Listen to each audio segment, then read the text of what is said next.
Hello बच्चों, आइए प्रश्न को पढ़ते हैं। निम्नलिखित कथनों में से कौन सत्य है कौन असत्य है? प्रत्येक दशा में अपने उत्तर के लिए वेद कारण भी बतलाइए। टी कथन है हमारा, वर्गमूल 11 एक परिमेय संख्या है। सबसे पहले हमें इस प्रश्न की मुख्य अवधारणा को समझना होगा। हम जानते हैं कि परिमेय संख्या क्या होती है। परिमेय संख्या वे संख्याएं होती हैं जो p बटे q के रूप में लिखी जा सकती हो, तथा यहाँ पर जो यह q है, यह q 0 के बराबर नहीं होना चाहिए। जब मैं यहाँ पर q को p से भाग देता हूँ जब मैं यहाँ पर p को q से भाग देता हूँ तो दशमलव के बाद हम मुझे जो अंक प्राप्त होते हैं वह अंकों की पूर्णावर्ती नहीं होती, अर्थात वे शांत दशमलव में होते हैं। तथा यदि मैं अपरिमेय संख्याएं क्या होती हैं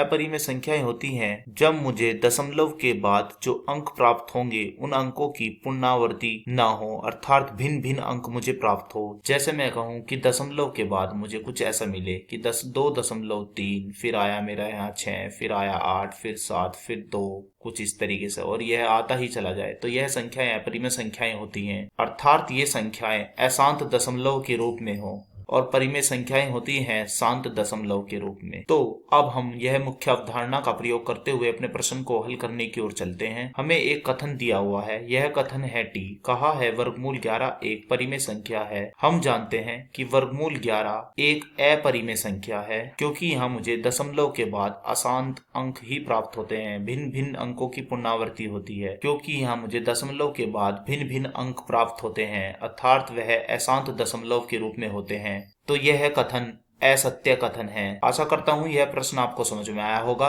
धन्यवाद।